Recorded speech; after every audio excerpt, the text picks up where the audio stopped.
السلام عليكم ورحمة الله تعالى وبركاته. اللهم صل وسلم وبارك على سيدنا وعلى حبيبنا محمد صلى الله عليه وسلم.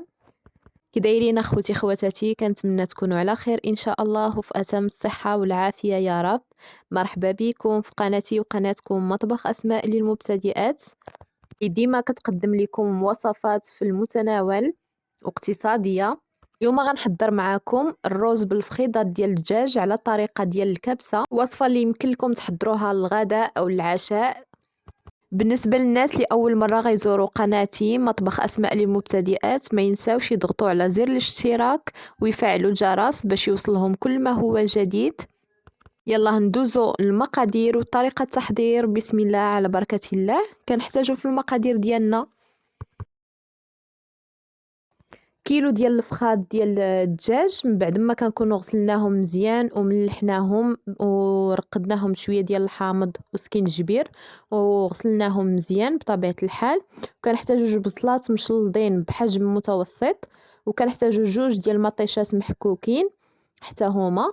وعندنا هنا في العطريه عندي معلقه كبيره ديال الفلفله حمراء، معلقه صغيره ديال سكينجبير، معلقه صغيره ديال الخرقوم، معلقة صغيرة مع مراش ديال الكمون، عود ديال القرفة، وعندي تما 3 ديال الفصوص ديال الثوم محكوكين، وضامة ديال البنة بإمكانكم الاستغناء عليها، وعندي معلقة كبيرة ديال طماطم مركزة، وعندي هنا الروز البسمنتي 400 غرام ديال الروز البسمنتي، وعندي زيت المائدة غنحتاجو تقريبا غير واحد معلقة كبيرة ديال زيت المائدة.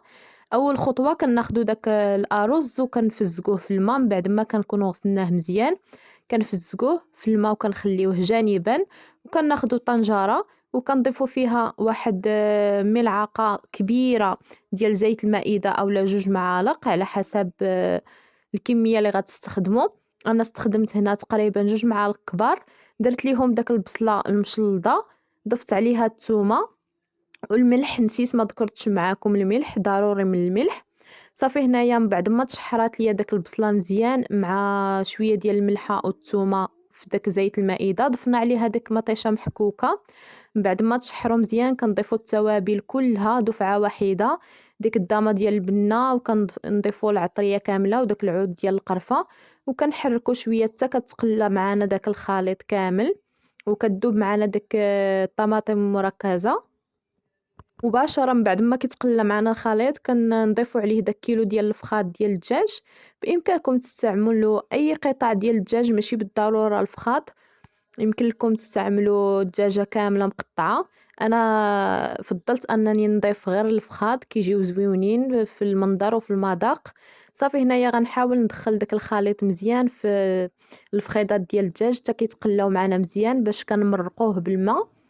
أنا من بعد ما تقلاو معنا داك الفخيضات ودخلت فيهم شرمولة مزيان، غنضيفو تقريبا 1 لتر ديال الماء.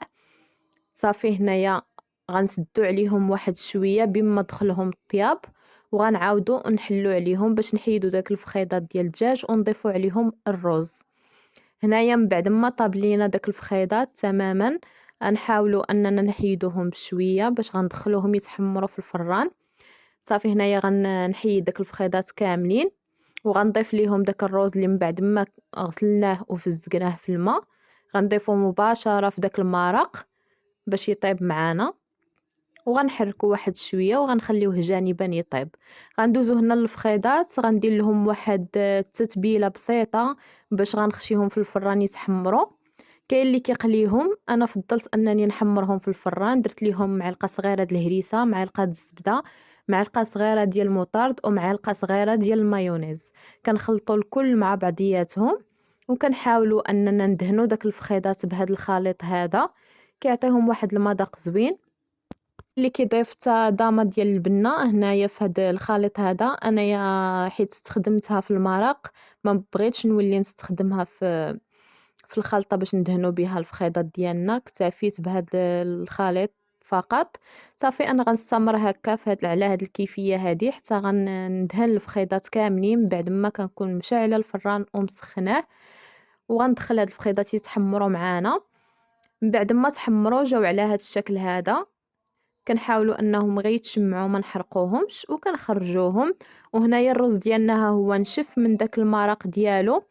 غنحاول أنني نشارك معاكم حتى التقديم حتى هو اللي بسيط وكيوجد بسرعة، ما كياخدش معاكم بزاف ديال الوقت. أنا متأكدة هاد الوصفة هادي غتعجبكم للغداء هكا أو العشاء.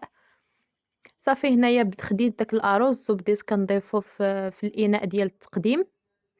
صافي غنضيف داك الروز اللي عندي وغنحاول أنني نزين كتزيين بسيط اللي غنستخدم فيه شوية ديال اللوز إفيلي محمر. بإمكانكم تشدوا اللوز وتسلقوه وتقليوه وتخليوه هكاك صاين صحيح وتزوقوا به.